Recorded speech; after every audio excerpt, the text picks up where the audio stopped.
Hello good morning प्यारे बच्चों। Welcome to all of you in my YouTube channel. आज हम जलवायु की अगली खंड पर बढ़ रहे हैं। इससे पहले जलवायु की दो खंड हमने पूर्ण कर दिए हैं। उनका लिंक में डिस्क्रिप्शन में लिंक दिया गया है। आप उस लिंक पर जाकर के उन दो खंडों को आसानी से पढ़ सकते हैं।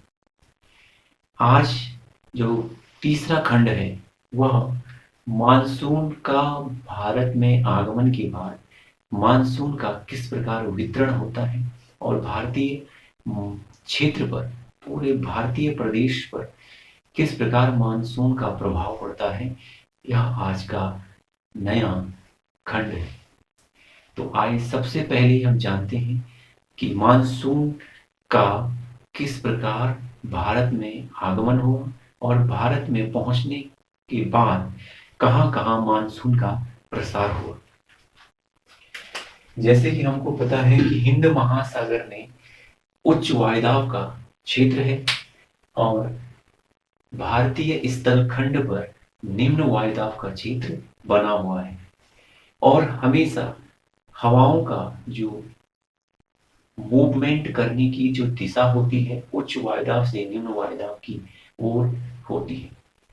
तो इस प्रकार हमारे मानसूनी पवनें समुद्री तल से स्थल खंड की ओर प्रवेश करती है। यह मानसूनी पवनें भारत में जब प्रवेश करती हैं तो भारत में दो शाखाओं में आगे बढ़कर यह प्रवेश करती है। पहली शाखा बंगाल की खाड़ी से प्रारंभ होती है और दूसरी शाखा अरब सागर की तरफ से भारत में प्रवेश करती है। दो प्रकार की मानसूनी शाखाएं भारत में प्रवेश करती हैं। इन दोनों शाखाओं से ही भारत में वर्षा होती है। सबसे पहले केरल राज्य में मानसूनी पवनें पहुंचती हैं और यहां पर वर्षा करती हैं। इसके बाद मानसूनी पवनें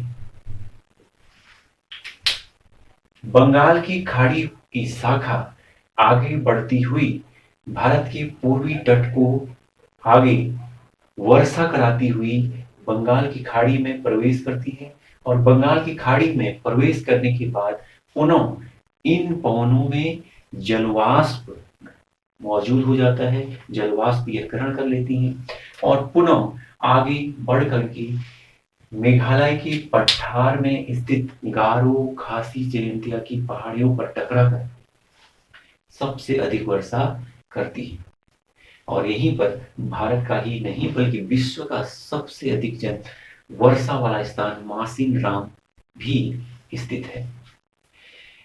एक शाखा उत्तर पूर्व की ओर वर्षा करती है जबकि दूसरी शाखा अपने बाईं तरफ मुड़ करके भारत की मुख्य भूमि और खासकर भारत के उत्तर का मैदानी क्षेत्र में प्रवेश करते हुए सबसे पहले बंगाल, फिर पश्चिम, पहले बंगाल, फिर बिहार, फिर उत्तर प्रदेश और फिर उत्तराखंड और आगे हरियाणा और पंजाब, दिल्ली होकर के आगे बढ़ती जाती है। लेकिन इस शाखा में जैसे जैसे इस शाखा की ये मानसूनी पवनें हैं आगे बढ़ती जाती हैं वैसे वैसे पूर्व से पश्चिम की तरफ इसमें वर्षा की मात्रा कम होती जाती है, क्योंकि यहां पर जब पवनें आगे बढ़ रही हैं तो अपने जलवाष्प को धीरे धीरे यहीं पर गिरा दे रही हैं और आगे इसके कोई इतना बड़ा जलीय क्षेत्र नहीं है कि वह जलवाष्प ग्रहण करके और अधिक वर्षा करे। इसलिए कहा जाता है कि भारत के पूर्व की तरफ से पश्चिम की तरफ वर्षा में गिरावट आती है। ऐसा क्यों है? तो इसका कारण यही है कि पूर्व से पश्चिम की तरफ जैसे जैसे मानसूनी पवनें आगे बढ़ती हैं वैसे वैसे उसके जलवाष्प में कमी आती है और जलवाष्प में कमी आने के कारण अन्य कोई जलवाष्पीय या जलीय क्षेत्र न मिलने के कारण वर्षा की मात्रा भी कम होती है। अब इसके बाद दूसरी शाखा बंगाल की खाड़ी के बाद अरब सागर की शाखा भी सबसे पहले गुजरात राज्य में आगे बढ़ती है और गुजरात राज्य से आगे राजस्थान और आगे बढ़ करके यह भी आगे इसी शाखा से मिल जाती है। इसके अलावा जब बंगाल की खाड़ी की शाखा पश्चिमी घाट पर्वत श्रृंखला में, हमने आपको ये पहले ही अध्याय में ये बताया था, दूसरे अध्याय में, कि भारत के भौतिक विभाजन में कि यहाँ पर पश्चिमी घाट पर्वत श्रृंखला है। इस पश्चिमी घाट पर्वत श्रृंखला से भी मानसूनी पवनें सबसे पहले टकराती हैं, इसलिए यहाँ पर भी बहुत अधिक वर्षा होती है। लेकिन जैसे जैसे पवनें आगे बढ़ती जाती हैं वैसे वैसे उनकी वर्षा की मात्रा भी कम होती जाती है। अब यहाँ पर भारत का मरुस्थल भी स्थित है, थार का मरुस्थल। और थार के मरुस्थल में कहा जाता है कि वर्षा यहाँ पर नहीं होती, जबकि यहीं से मानसूनी पवनें आगे बढ़ रही हैं, फिर भी यहाँ वर्षा नहीं होती। इसके पीछे कौन से कारण निहित हैं? तो आपको बता दें कि वर्षा मानसूनी पवनों में निहित जो आर्द्रता की मात्रा होती है, जलवाष्प की मात्रा होती है, यदि उस जलवाष्प को गिरने के लिए अनुकूल स्थिति मिल जाए तो वहां वर्षा हो जाती है। जैसे यदि कोई मानसूनी पवनों के सम्मुख कोई अवरोध उत्पन्न हो जाए, जैसे कि आप यहाँ देख रहे थे, बंगाल की खाड़ी से सीधी जो पवनें जा रही हैं वह गारो खासी जयंतिया की पहाड़ी से टकराती है और यहाँ वर्षा करती है।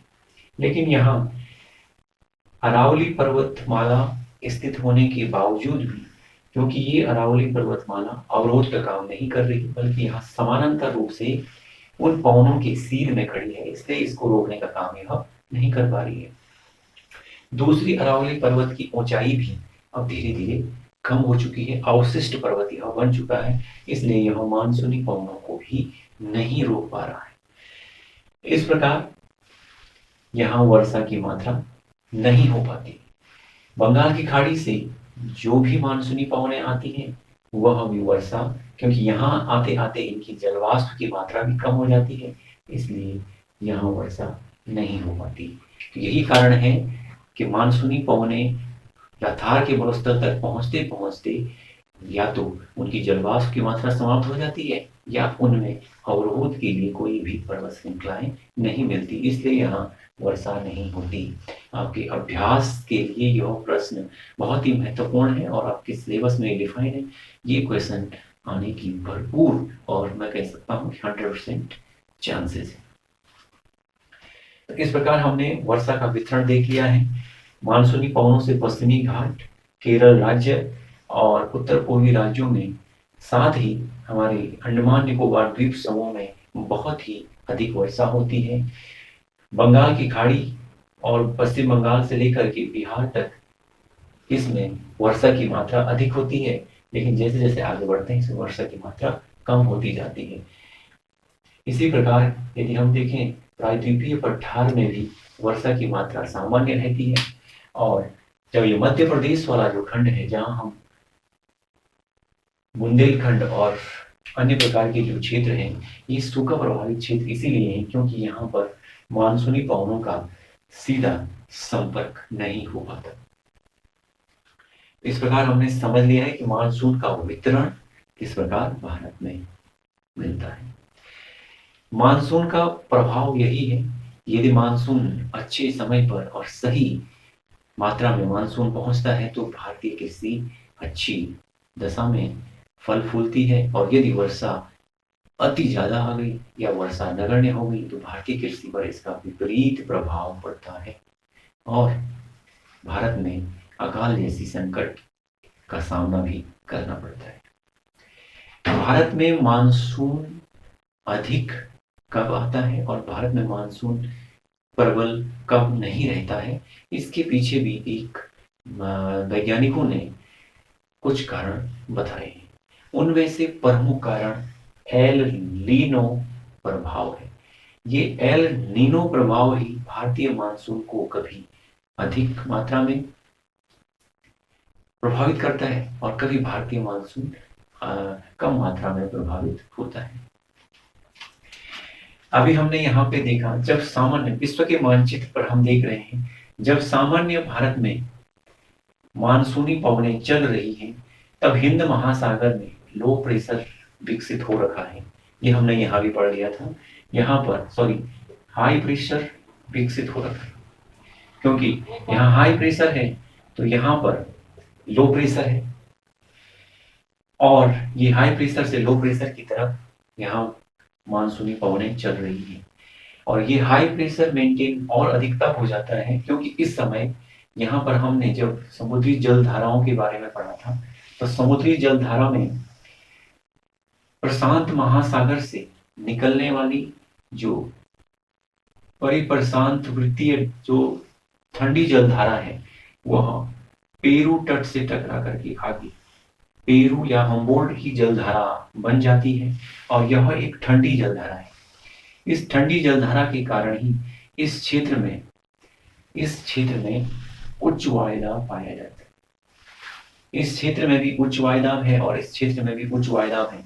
इन दोनों क्षेत्रों में उच्च वायुदाब होने के कारण हवाएं भारत और पूरे भारतीय उपमहाखंड महाद्वीपीय खंड को, जहां की लो प्रेशर का निम्न वायुभार बना हुआ है, वहां ये पवनें आती हैं और भारत में मानसून सही होता है।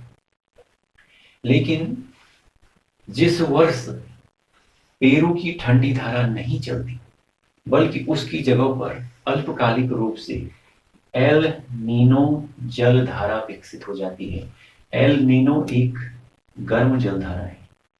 एल नीनो एक गर्म जलधारा है जो लगभग 4 या 5 वर्षों के अंतराल में पेरू तट पर विकसित होती है।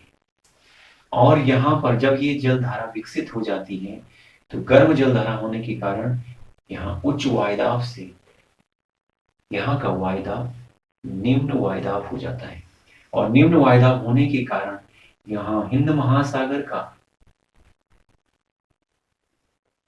महासागर हाई प्रेशर का है।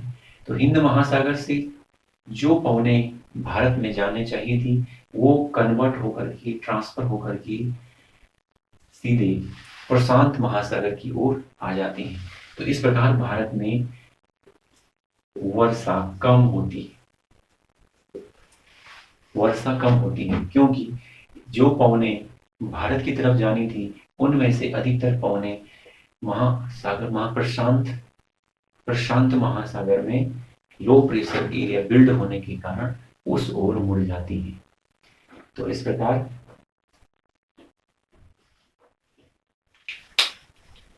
जब ये एल नीनो जलधारा यहाँ पर विकसित हो जाती है, तो तब भारत में मानसून का जो प्रभाव है वो कम रहता है। और जब एल नीनो जलधारा नहीं होती है, पेरू की ठंडी जलधारा यहाँ पे होती है, तब भारत में मानसून अच्छी तरीके से आ जाता है। तो इस प्रकार एल नीनो प्रभाव भारत में बहुत ही मानसून को प्रभावित करने वाला कारक है। यदि एल नीनो आया तो भारत में मानसून कम सक्रिय रहता है, यदि एल नीनो नहीं आया तो भारत में मानसून अधिक सक्रिय रहता है। तो इस प्रकार एल नीनो प्रभाव को भी हमने समझ लिया है, मानसून के वितरण और प्रभाव को भी समझ लिया है। आप इस चैप्टर को अपनी किताब के माध्यम से पढ़ करके और फिर इस वीडियो को देख करके अच्छे ढंग से आप समझ सकते हैं। और इसी तरह से हम जब अगले मानसून का आगमन हमने पढ़ लिया है, अब मानसून की निवर्तन को हम अगले वीडियो में समझेंगे। तब तक के लिए लाइक एंड सब्सक्राइब करके मुझे मोटिवेशन दीजिए। तब तक के लिए थैंक यू एंड बाय।